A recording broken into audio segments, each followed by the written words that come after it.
It's a great pleasure to be here with Charles Upchurch, who is the CEO of GMS. Welcome, Charles. How are you today? Thank you, Jason. And thank you very much for inviting me. It's a great pleasure to be here. And life is good, doing well. Now, you started as CEO of GMS in 2019. I think that's correct. So you've had quite a challenge because we've had a couple of years of pandemic, not very much interaction in the industry, conferences, this kind of thing. How's it been going for the company?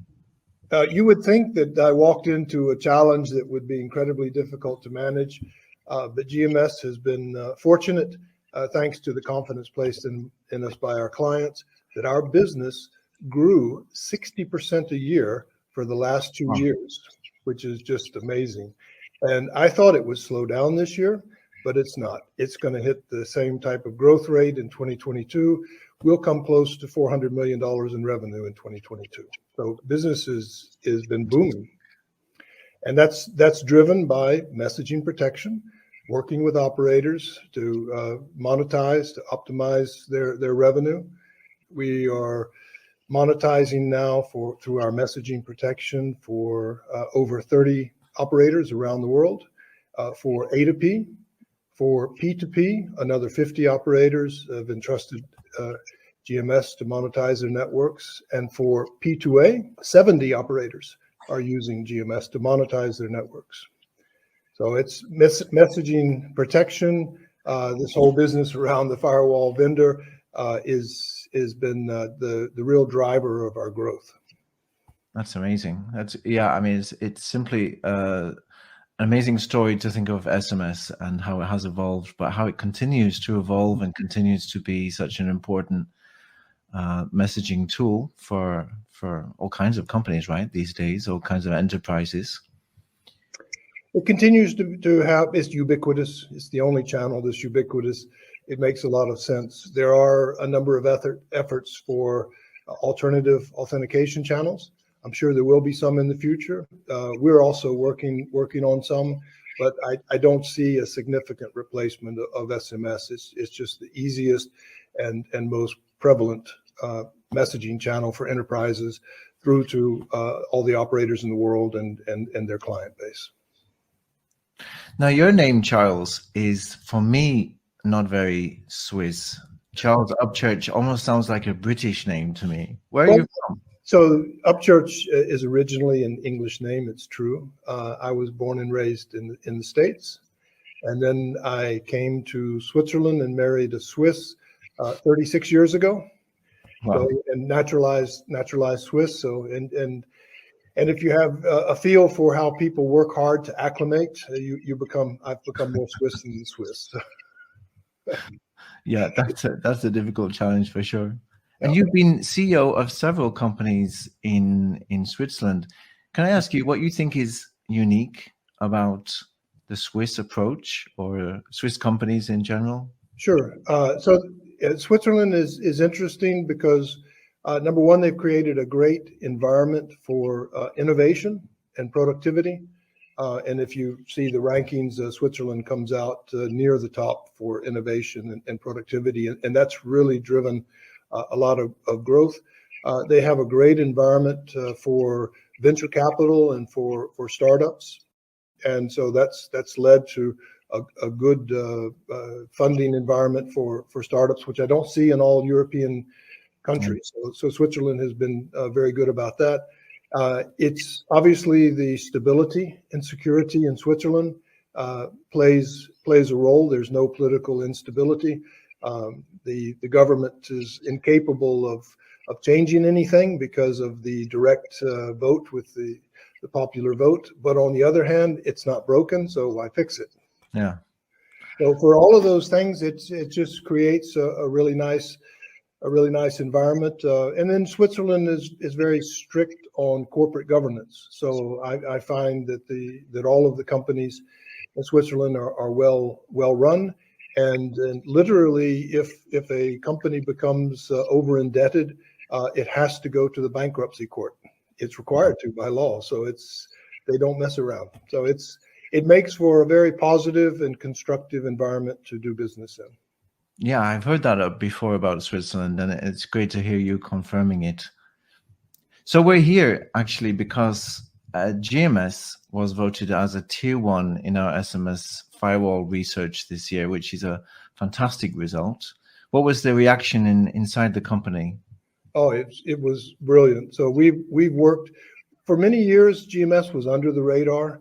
We started out as a regional player. It was founded by Yuri Makarenko in Ukraine. He became the dominant market player for the CIS, and we were known as a regional player. That was 16 years ago that he founded the company. 8 years ago, he brought it to Switzerland, and it's grown for global expansion. We've grown globally. I mentioned earlier how many operators now entrust us.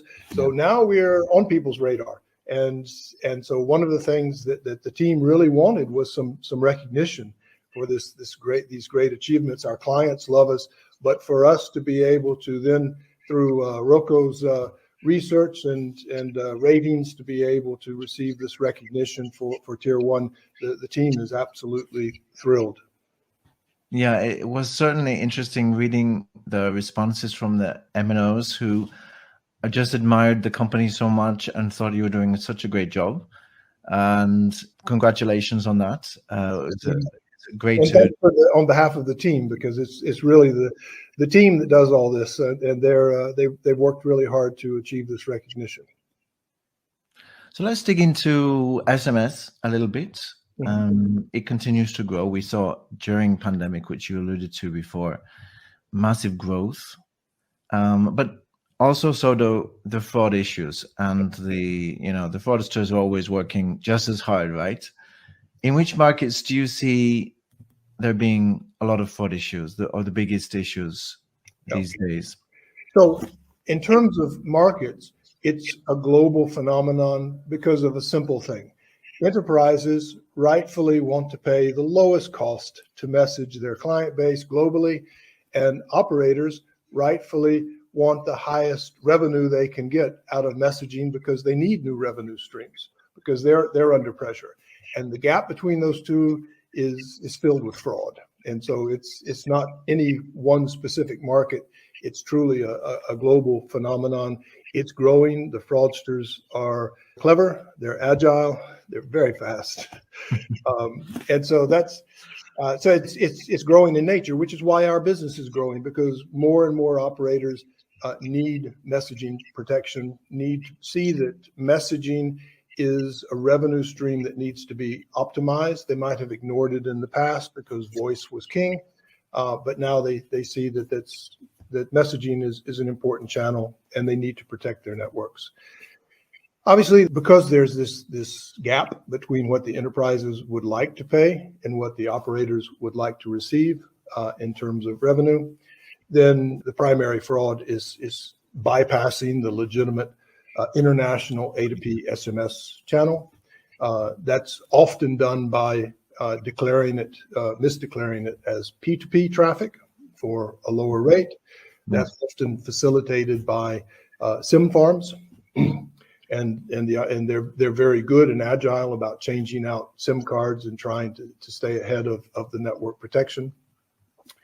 And then one of the things that we do that's really important is that we have automated testing, the analysis, the blocking recommendations, and then automated blocking on the firewalls that are all tied together, because one is the level of effort that's required to detect the bypasses, and the second is the speed at which you can change the rules on the firewall, because if there is a long delay, it's worth it to the fraudsters. They'll make some money off of that SIM card, then they'll change the SIM card out after it's blocked on the firewall.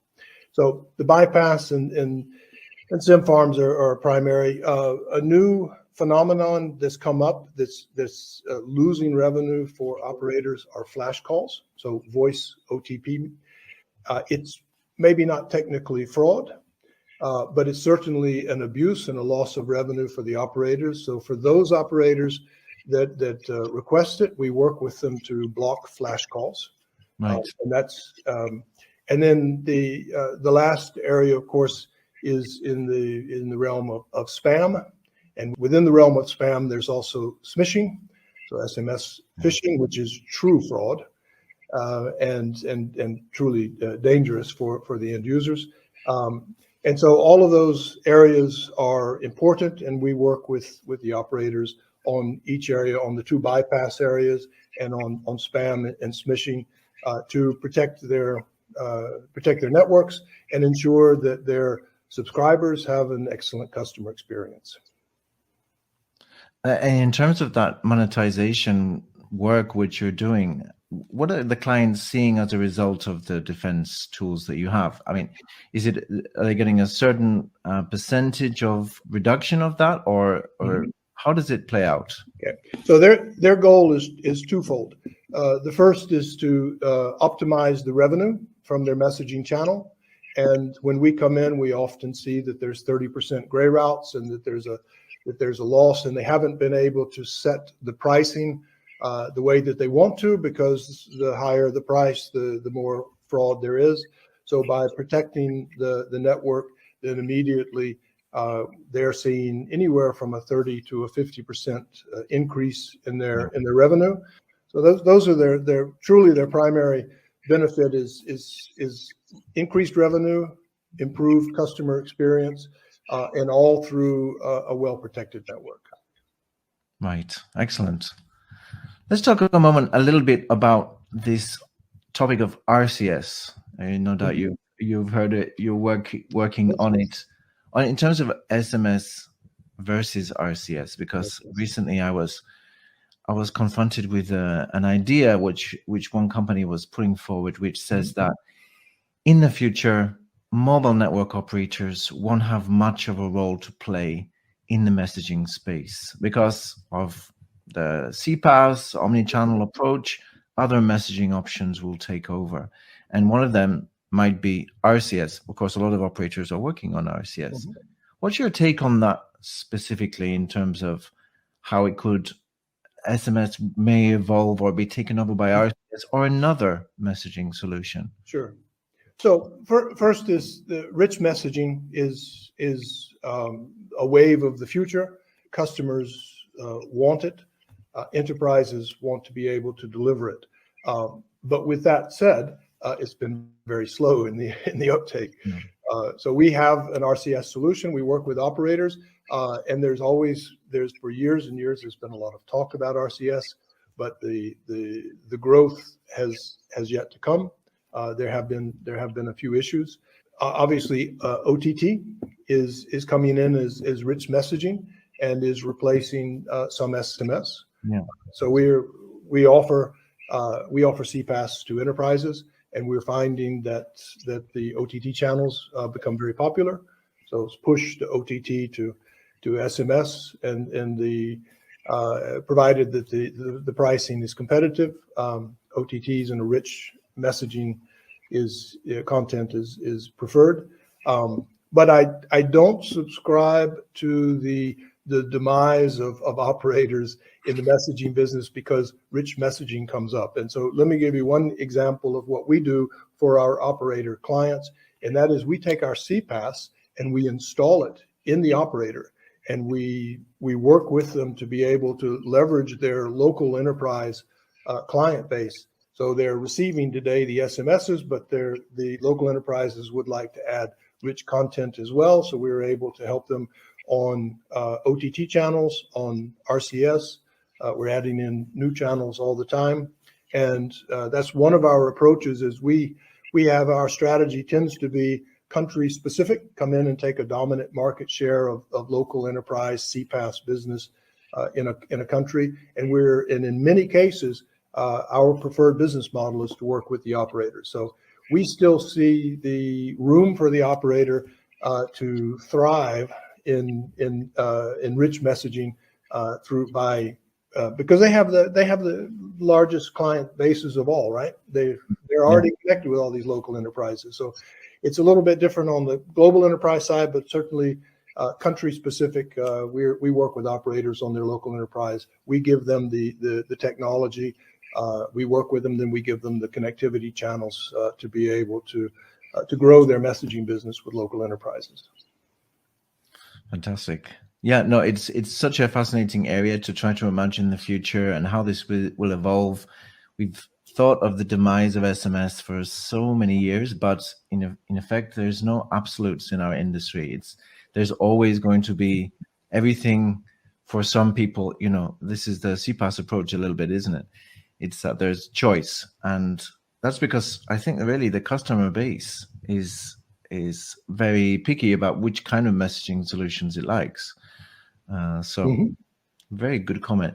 What is GMS then working on? So we've just come out of pandemic. You can see the excitement of many companies jumping back into the industry with lots of initiatives. What is GMS's focus? Okay.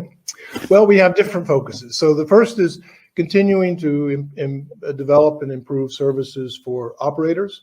So in the theme of this, of course, is our messaging protection and protecting networks for operators. So we continue to evolve our flash call blocking capabilities. Flash call blocking, unfortunately, there isn't an off-the-shelf, one-size-fits-all solution for operators. Every country has different regulations. There's different technology involved. There's different techniques to identify and block flash calls. And so we're working with operators, and we continue to evolve that. So that's an important part of our product roadmap. Another is advanced analytics. So the AI and machine learning in firewalls. We have a strategic partnership with Cellusys that we're very thrilled to have. We tend to be firewall agnostic because when we come into an operator, they have an existing firewall which may be capable, and we work with that firewall.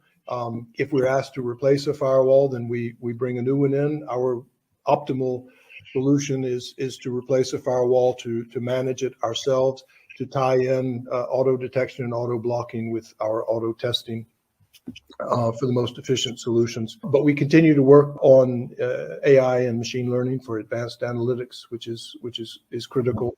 So for the operators, those are the most important areas. We're also growing our enterprise business, so our CPaaS. We continue to move up the value chain. We continue to add channels. Up until now, GMS was purely organically driven, but the future will definitely hold inorganic growth as we look at some new technologies or new client bases. So we have a very robust strategy that's going to keep us busy for years to come. Well, it's all very exciting, Charles. I think you're in the industry that's really making a difference, and I can see GMS again. Congratulations on this result, making a clear difference in the firewall space. I want to thank you very much for your time, and it's great to meet you. And thank you for taking the time to speak to us. Jason, it was fantastic to speak to you. Thanks, Jason.